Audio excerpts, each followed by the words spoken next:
Oh, come on, quickly, come here, come here. Oh, thank you. Oh, just a second.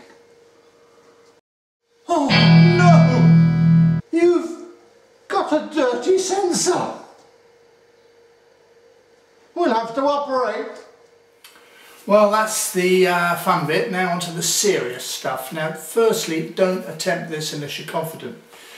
Take the camera to a shop, have it done in a shop, or send it back to Canon, do what you like. But this is the way that I do it, and it works. The other thing is, don't get paranoid about it. An awful lot of amateurs end up cleaning their sensors once a week, once every 2 weeks. I guarantee you professionals don't do that. Professionals maybe once every 2 months.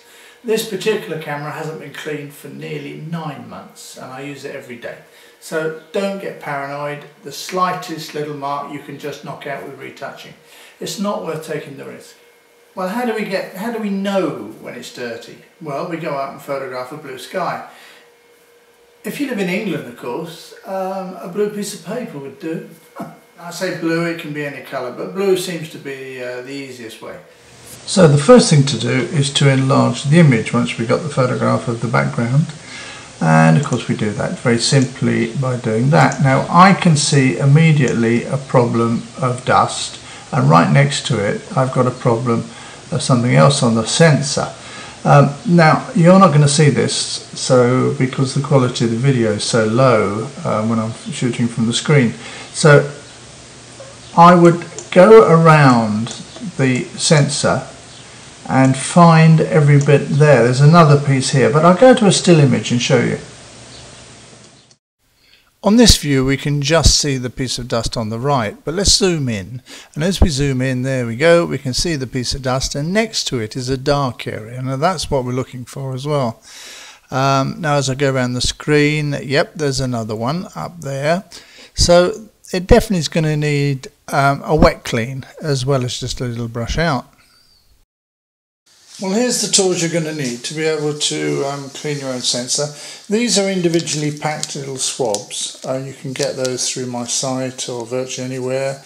And cleaning fluid. You just put some cleaning fluid on each swab or on a swab.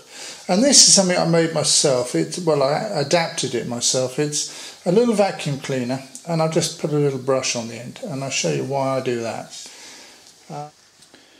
Now you might find this strange, but I wear rubber gloves for this, but that's only because I've got very dry skin. I clean the mirror by just going over it with my little brush on the vacuum cleaner. So that's a good way. And then we go back to the mirror later on. Now the next step is to raise the mirror. Well, on the 7D it's very simple. I've got a button on the back, and that will raise the mirror for me. So then I can see the sensor. And there it is, that's the sensor. Now again, I would go in with the vacuum cleaner.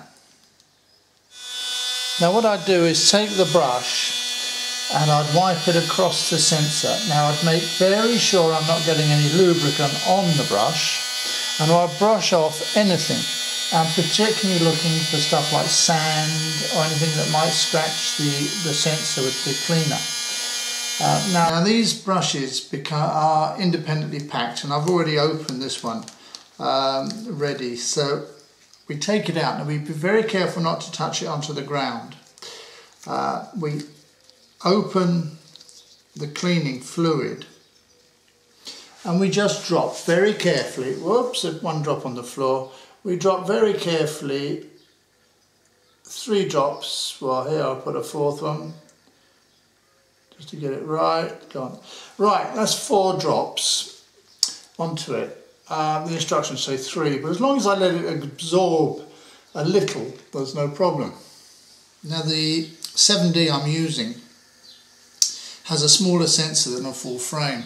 So if you're going to clean a full frame one, make sure you get the right cleaner. And the ones for the full frames are slightly wider. And then you put an extra drop. You really would need 4 drops over the width. Now's the moment we've got to be really careful.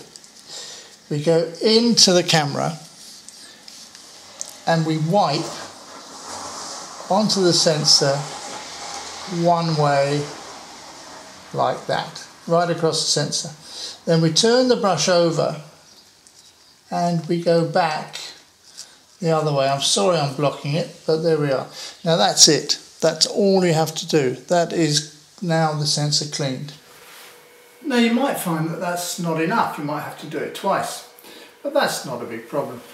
Now, never try and clean two cameras with the same swab. What I do is I use the dirty swab just after I've cleaned the sensor. I use it for cleaning the mirror, so I just go over the mirror with it as well.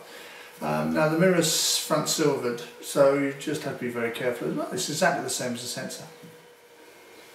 Well, I hope that's helped and I hope you enjoyed it, and don't forget to subscribe, because the more subscribers we get, the more videos I can make. So come and see us on itchyphoto.com or McCordall.com. See you soon. Bye.